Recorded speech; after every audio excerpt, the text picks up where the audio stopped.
एक कंसेप्ट समझते हैं क्वेश्चन से। हमारे पास एक नॉन कंडक्टिंग रिंग है। नॉन कंडक्टिंग रिंग का मतलब हो गया कि मास इसका कहाँ पे होगा, सरकमफ्रेंस पे। नॉन कंडक्टिंग अगर ये स्फीयर होता तो मास जहाँ है पूरे वॉल्यूम में होता, अगर हॉलो है तो सरफेस पे रहता, और नॉन कंडक्टिंग अगर सॉलिड स्फीयर होता तो हर सब जगह होता। नॉन कंडक्टिंग है ना, तो चार्ज जहाँ रखोगे वहीं पे इम्बेडेड होगा। अभी जहाँ मटेरियल है वहाँ पे चार्ज है, मटेरियल बाउंड्री पे है, इसलिए चार्ज आपका रिंग पे यहाँ पे होगा। अगर इस नॉन कंडक्टिंग रिंग को अगर हम गोल गोल घुमाएं तो ये करंट करिंग लूप नहीं बनेगा, प्रोटॉन घूम रहा है, प्रोटॉन मोशन में है। तो नॉन कंडक्टिंग रिंग की वजह से कितना मैग्नेटिक मोमेंट बनेगा और कितना एंगुलर मोमेंटम बनेगा और उस दोनों का रेशियो क्या होगा वो समझना है। मान लेते हैं कि इस पे टोटल चार्ज यूनिफॉर्मली डिस्ट्रीब्यूटेड है, कितना Q, ठीक है, टोटल, और इसका मास m है। इस क्रॉस सेक्शन एरिया से एक टाइम पीरियड में, बताइए, वन टाइम पीरियड में ये कंप्लीट राउंड कर लेगी ना, तो कंप्लीट राउंड होने के दरमियान ये जितना चार्ज इस रिंग पे है सारे के सारे चार्जेस इस क्रॉस सेक्शन एरिया से पास आउट होंगे कि नहीं होंगे। ध्यान दो, अगर ये रिंग है तो पूरा रिंग, अगर एक टाइम पीरियड में पूरा रिंग इस क्रॉस सेक्शन एरिया से पास कर जाएगा तो पूरे रिंग पे जितना चार्ज है वो सारा चार्ज भी पास कर रहा होगा। तो I बराबर Q/T, करंट कितना बनेगा, Q चार्ज के पास होने की वजह से T टाइम पीरियड में, अगर टाइम ऑफ पीरियड T हो तो Q/T, और टाइम ऑफ पीरियड आप 2π/ω भी लिख सकते हैं, बता चुके थे आपको, angular displacement bye angular velocity. तो एज T टाइम में, टाइम पीरियड में पूरा का पूरा चार्ज Q पास करेगा तो करंट बनेगा Q/T, T का वैल्यू पुट कर दिए Qω/2π। अब मैग्नेटिक मोमेंट का फॉर्मूला IA, I की जगह पे Qω/2π और A की जगह पे πr²। इस लूप का एरिया वेक्टर πr², Qω/r²/2। ये आ गया magnetic moment, angular momentum Iω, ठीक है। Moment of momentum, angular momentum ऐसे आई, एक तो मोमेंट ऑफ मोमेंटम था r क्रॉस t था, हाँ कंटीन्यूअस बॉडी है, रिंग है ना, कंटीन्यूअस बॉडी है, तो Iω moment of inertia ring का अबाउट सेंटर ऑफ मास, एक एक्सिस जिससे सेंटर ऑफ मास पास कर रहा हो,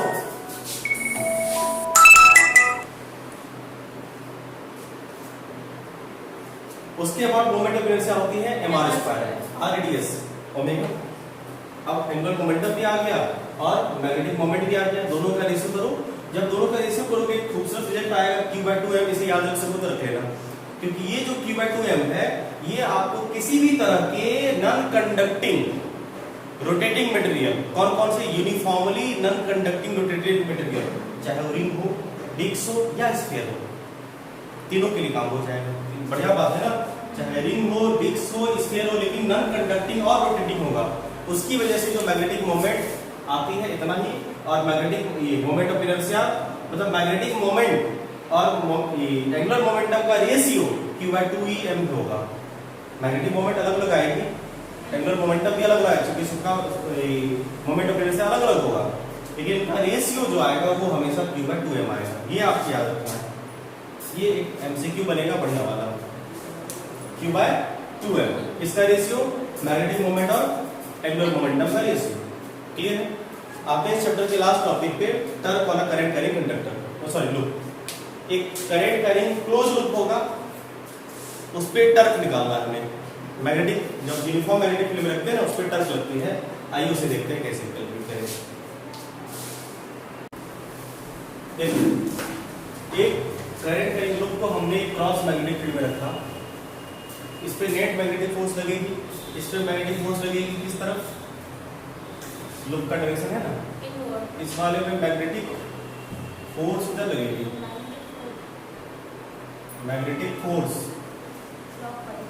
current, magnetic force palm rule, magnetic field current palm rule, तो मैग्नेटिक फील्ड का डायरेक्शन था ना वो, हाँ, ये मैग्नेटिक फोर्स पाम रोल इधर लगा, उसी तरह से इसमें लगेगा, ऐसे ऊपर इसमें लगेगा इस तरफ, और इसमें लगेगा आपको मैग्नेटिक इस तरफ। मान लीजिए इस एक रेक्टेंगुलर लूप है हमारे पास, सिमेट्री बढ़िया हो इसलिए लिया हमने जान बुझ के। तो ये IBL होता है मैग्नेटिक फोर्स, IBL परपेंडिकुलर होगा ना, BL करंट, और BL के बीच का एंगल 90 डिग्री है, होगा ना। तब मैग्नेटिक फील्ड क्रॉस है, करंट परपेंडिकुलर है ना, तो करंट परपेंडिकुलर मैग्नेटिक इनके बीच angle 90 degree. IBL IB small b sides, इसका भी b साइड है। देखो फोर्स अपोजिट डायरेक्शन में एक्ट कर रहा है, कैंसिल करेगा। इधर भी जितना फोर्स उसके अपोजिट डायरेक्शन उतना ही फोर्स कैंसिल इधर। सिमिलरली ये वाला भी फोर्स दोनों पे कैंसिल करेगा, तो नेट फोर्स 0। इस केस में नेट फोर्स 0 होगा। और इस प्लेन में अभी जो टर्क बनेगा वो भी 0 होगा। क्यों? क्योंकि देखो इस फोर्स का लाइन ऑफ एक्शन ये इधर खींच रहा है और ये से इधर खींच रहा है। अगर किसी प्लेन को दो अलग अलग डायरेक्शन में ऐसे कोई खींचेगा, ऐसे खींचेगा, जिससे टर्क नहीं बनता है ना, ऐसे टर्क नहीं ना बनेगा। कोई जैसे इसको कोई ऐसे खींचेगा तो टर्क बनेगा क्या? रोटेट नहीं करेगा। उसी तरह से एक ये फोर्स इसे ऐसे और ये फोर्स ऐसे खींच रही है, नो रोटेशन। उसी तरह से एक फोर्स ऊपर खींच रही है, एक फोर्स नीचे खींच रही है, नो रोटेशन। तो इस केस में कोई रोटेशन नहीं हुआ, मतलब नेट टर्क भी 0 और नेट फोर्स भी 0। नेट टर्क होने का 0 मतलब क्या था कि जो मैग्नेटिक फील्ड है और वो मैग्नेटिक मोमेंट इनके बीच का एंगल 0 डिग्री आएगा। और ये कॉस आता है, बाद में बात करेंगे। आप ये देख लो ना कि जब भी मैग्नेटिक मोमेंट किधर होगा, मैग्नेटिक मोमेंट का डायरेक्शन कैसे निकलता था? मैग्नेटिक मोमेंट का डायरेक्शन, मैग्नेटिक मोमेंट का डायरेक्शन होता है, सुनो, डायपोल मोमेंट ना, साउथ से नॉर्थ की तरफ। और ये थंब वाला चलता है, एरिया वेक्टर का डायरेक्शन थंब वाला। मैग्नेटिक मोमेंट का डायरेक्शन निकलता था ना क्लॉक फेस रूल से। क्लॉक फेस रूल से मैग्नेटिक पोलैरिटी पता चल जाती थी, उससे मोमेंट का डायरेक्शन। तो क्लॉक फेस रूल लगाएंगे, करंट क्या है? क्लॉक वाइज डायरेक्शन में साउथ पोल होगा, तो फेस पोल हो जाएगा कौन? अगर करंट तुम्हारा क्लॉक वाइज होगा तो फेस पोल साउथ, और ये नॉर्थ हुआ, और साउथ से नॉर्थ। देखो ये हो जाएगा तुम्हारा, ये कौन सा पोल हो जाएगा? साउथ। और अंदर वाला कौन सा? नॉर्थ। और साउथ से नॉर्थ की तरफ मैग्नेटिक मोमेंट का डायरेक्शन होगा। देखो मैग्नेटिक मोमेंट भी इनवर्ड और मैग्नेटिक फील्ड भी इनवर्ड, इनके बीच का एंगल 0 होगा। ठीक है, इसलिए टर्क ऐसे भी नहीं 0, क्योंकि टर्क का फॉर्मूला आएगा इसी टर्म में आएगा। चलो बाद में इस पर बात करेंगे। फिलहाल टर्क नहीं बना, क्योंकि टर्क बनने के लिए लाइन ऑफ एक्शन अलग अलग होना चाहिए। अगर ये फोर्स यहाँ लग रहा है और एक फोर्स यहाँ लग जाए ना इस डायरेक्शन में, इक्वल एंड अपोजिट फोर्स यह भी है, लेकिन देखो इसका लाइन ऑफ एक्शन सेम है क्या? रोटेशन क्रिएट करेगा। लेकिन अभी तो लाइन ऑफ एक्शन सेम है ना इसका, आई बात समझ में? तो ये रोटेशन नहीं बनाएगी। लाइन ऑफ एक्शन सेम हो, रोटेशन नहीं बनाए। लाइन ऑफ एक्शन अलग अलग हो जाए, इक्वल और अपोजिट फोर्स होगा, लेकिन लाइन ऑफ एक्शन अलग अलग हो जाए तो ये टर्क बनाएगा। अब एक काम करते हैं हम लोग, क्या करते हैं, इसे लूप को ना थीटा एंगल से रोटेट कर देते हैं। जैसे ये था लूप, ऐसा इसको रोटेट कर देते हैं। तो रोटेट कर देते हैं तो देखो ये फोर्स, ये फोर्स, ये फोर्स, ये फोर्स, ये वाला मैग्नेटिक फोर्स, अभी भी मैग्नेटिक फोर्स उतना ही लग रहा होगा, क्योंकि करंट भी वही है, मैग्नेटिक फील्ड भी वही है। मैग्नेटिक यहाँ पे नेट मैग्नेटिक फोर्स अभी भी 0 होगा। लेकिन अब जरा ध्यान से देखो आप टर्क के बारे में, ये फोर्स उधर और ये फोर्स इधर, इसका line of action same, vertical का लाइन ऑफ एक्शन सेम, लेकिन हॉरिजॉन्टल एक इधर नहीं, हॉरिजॉन्टल एक इधर और एक इधर लगा, तो दोनों एक दूसरे की क्या है? लाइन ऑफ एक्शन से कुछ एंगल, देखो थीटा एंगल या horizontal forces have a different line of action. इसका जो एक्शन है वो हॉरिजॉन्टल वाला अलग अलग है, वो अलग अलग जगह पे लग रहा है, ऐसा कुछ बन रहा है हॉरिजॉन्टल। हॉरिजॉन्टल जो बनेगा, जैसे ये है ना, तो हॉरिजॉन्टल वाला जो बनेगा वो आपको ये ऐसा कुछ बन जाएगा। हॉरिजॉन्टल का लाइन ऑफ एक्शन अलग अलग हो जाएगा, ऐसा कुछ बनेगा।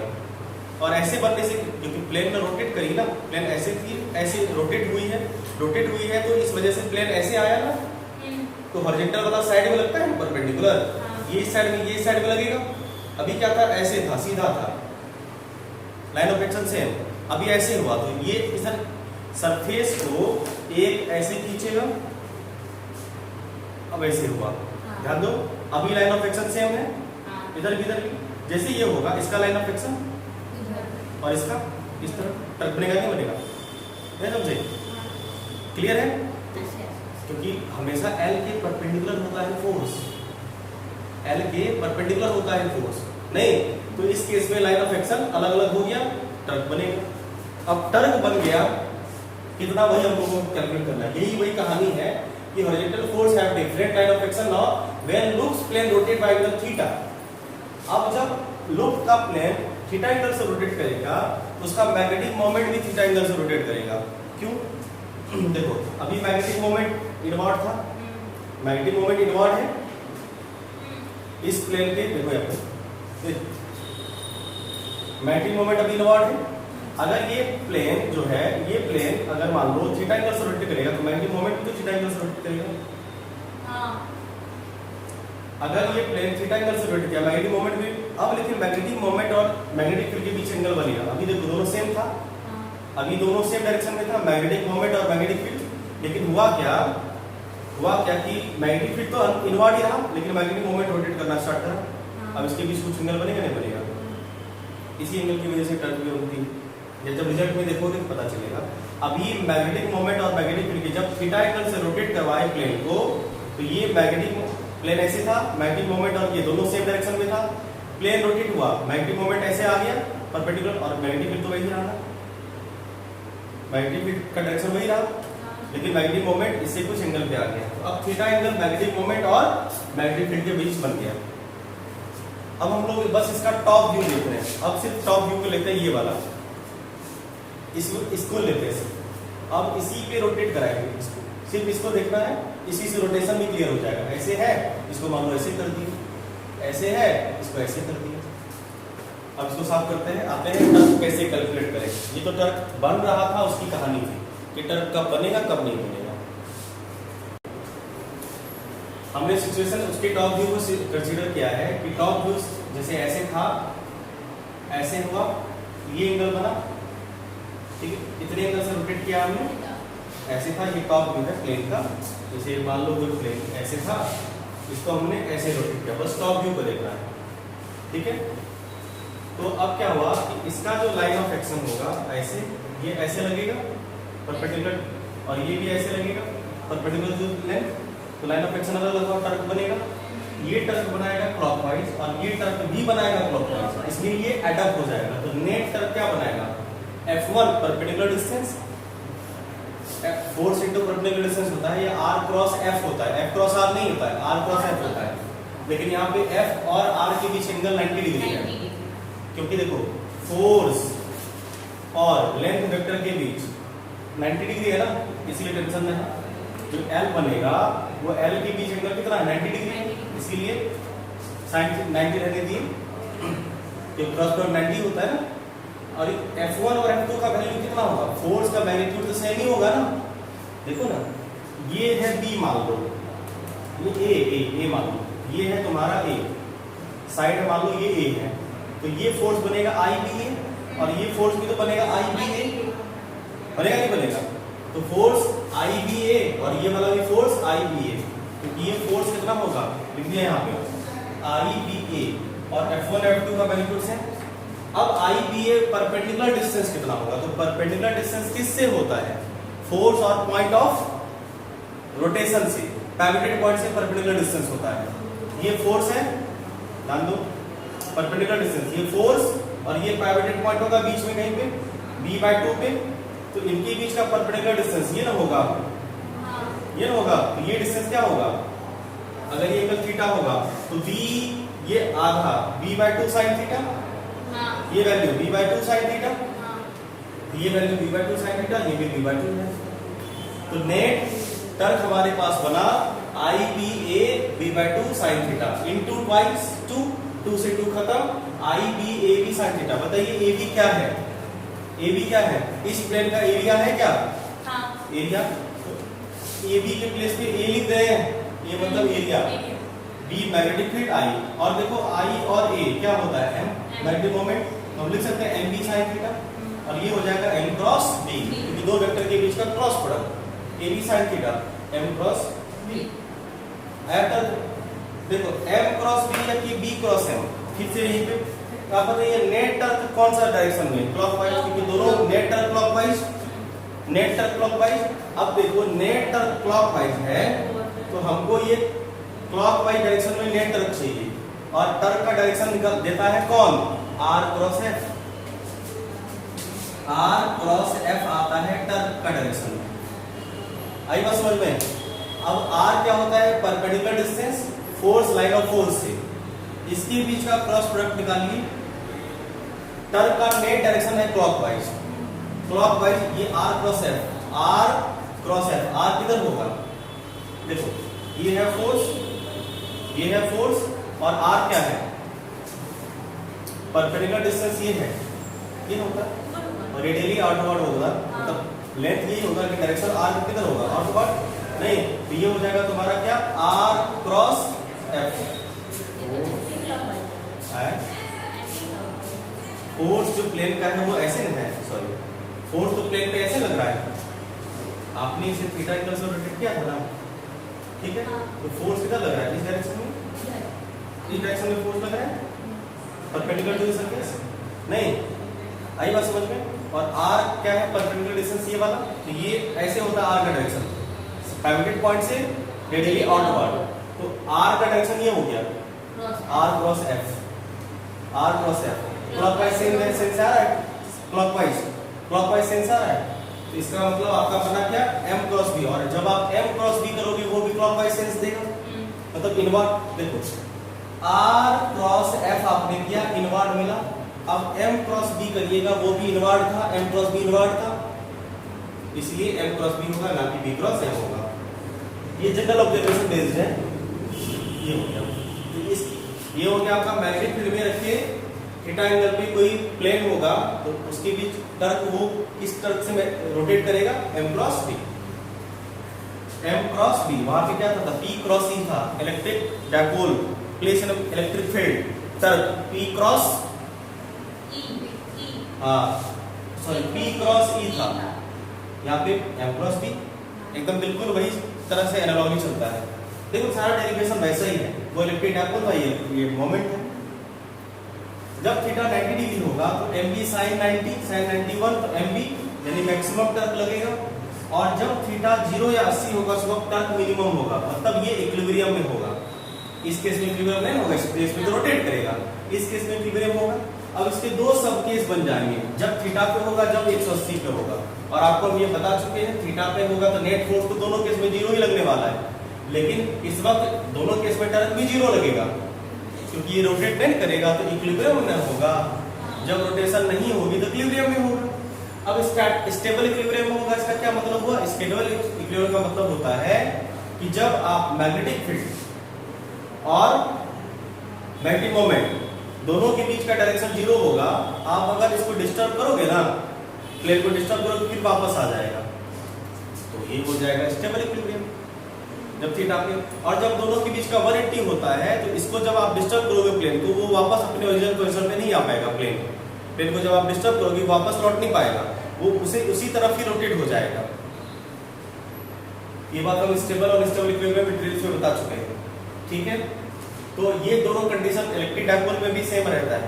जैसे इलेक्ट्रिक डायपोल की तरह से समझिए, जैसे दो चार्ज है ना, ये है डायपोल मोमेंट, मान लो माइनस से प्लस की तरफ, समझो। अब क्या होगा कि ये डायपोल मोमेंट है, मान लो आपने एक कंडक्टर को, या मान लो ये प्लस माइनस है, अगर आप इसी अभी डायपोल मोमेंट का डायरेक्शन क्या है, माइनस से प्लस की तरफ, और इलेक्ट्रिक फील्ड का डायरेक्शन अभी यही है, इलेक्ट्रिक फील्ड का डायरेक्शन। इलेक्ट्रिक फील्ड मान लो यही रखा था हमने जानबूझ के, इसी इलेक्ट्रिक फील्ड में ये डायपोल को रखा था, दोनों का डायरेक्शन सेम, अभी इक्विलिब्रियम में है, व्हील रूल ले रहा है। अब क्या होगा, अगर आप इसको थोड़ा सा भी छेड़ोगे ना, जैसे ये प्लस चार्ज है तो प्लस चार्ज पे फोर्स लगेगी और वापस इसे ला देगा, और ऐसे ही रहेगा, इसको कहते हैं स्टेबल इक्विलिब्रियम। लेकिन अगर इलेक्ट्रिक फील्ड का डायरेक्शन और इसके बीच अपोजिट एंगल 180 डिग्री होगी, अगर मान लो किसी कारण बस अपोजिट एंगल होगा, अब छेड़ो तो अभी इलेक्ट्रिक फील्ड है ना, जैसे ही आप इसे डिस्टर्ब करोगे ये चार्ज इलेक्ट्रिक फील्ड के डायरेक्शन में मोशन करेगा।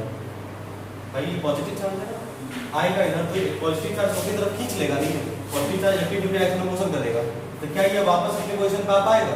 नहीं। इसको कहते हैं हम लोग अनस्टेबल इक्विलिब्रियम। अभी जैसा है अगर वैसा ही रहे तो इक्विलिब्रियम, डिस्टर्ब करने के बाद अगर अपने इनिशियल पोजीशन में पहुंच पाते हैं उसको स्टेबल कहते हैं, और डिस्टर्ब करने के बाद अगर वो इनिशियल पोजीशन पे नहीं पहुंच पाते उसको अनस्टेबल कहते हैं। ये स्टेबल और अनस्टेबल का केस रहा। और अगर मान लो इसमें n नंबर ऑफ टर्न्स होगा तो क्या होगा, n से मल्टीप्लाई कर दोगे और ये करंट बनाएगा, बस ni एक्स्ट्रा करंट होगा। ni क्या है, करंट, एक लूप में करंट, यहाँ पे n नंबर ऑफ लूप है तो टोटल करंट हुआ, ये करंटेड है तो मैग्नेटिक मोमेंट इस बार nia होगा और टर्न को m क्रॉस b ही होने वाला है। बस एक छोटा सा केस और देख लीजिए, बबल जो हम लोगों ने उसमें भी इलेक्ट्रिक फील्ड में किया था कि रोटेट डायरेक्ट इसको रोटेट करने में वर्क डन हुआ होगा ना, work done in rotating dipole, work done in rotating dipole लगाइए हेडिंग। बस इसको समझ लो, कुछ नहीं है। अगर मान लीजिए आप थीटा 1 से थीटा 2 रोटेट कराना चाहते हैं तो मान लीजिए आपने d थीटा रोटेशन करा तो dw वर्क डन होगा तो tau d थीटा, नहीं d tau d थीटा होगा तो md sin theta d theta, क्योंकि tau के बदले क्या लिखोगे md sin theta d theta. अब अगर इसी को हम इंटीग्रेट करना चाहें तो dw को क्या होगा, md बाहर, थीटा 1 से थीटा 2 रोटेट करना चाहते हैं sin d थीटा इंटीग्रेट होगा, और आपको पता है sin थीटा का d थीटा के रिस्पेक्ट में cos थीटा होता है, तो cos theta 2 minus theta 1 upper limit minus lower limit, एक माइनस cos थीटा होता है, इसको चेंज कर दिए हैं cos theta 2 minus cos theta 1 होगा। हां जी ठीक है, हाँ ये चेंज हुआ है ठीक, तो cos theta 1 minus cos theta 2 पर lower limit minus lower limit तो sin थीटा की इंटीग्रेशन cos थीटा, तो cos theta 2 minus cos theta 1 होगा ना रे। ऐसे यहाँ पे दोनों का रिलेशन कितना हो गया बताते हैं, ये नेगेटिव था ना क्लॉकवाइज, आप देखो आप थीटा 2 माइनस थीटा 1 लिखो, कोई दिक्कत नहीं, कोई दिक्कत नहीं है, आपकी मर्जी। आ जाओ यहाँ पे कंडीशन बदल देंगे और क्या। अगर मान लो यहाँ पे हम लोगों ने क्या करा कि थीटा 1 स्टार्ट करा तब 90 यहाँ से करना पड़ेगा तुम्हें, थीटा 1 को 90 और थीटा को 0। ये देखो थीटा 1 थीटा 2 ये क्या था कि इनिशियल से फाइनल है, सर sin का cos होता है कि माइनस cos होता है, माइनस कॉस होता है, साइन का माइनस कॉस होता है, समझे। यहाँ पे माइनस और माइनस प्लस कॉस है इसलिए उल्टा लिखे थे, नहीं समझे बात को, समझे, माइनस और माइनस प्लस हुआ था इसलिए उल्टा लिख दिए।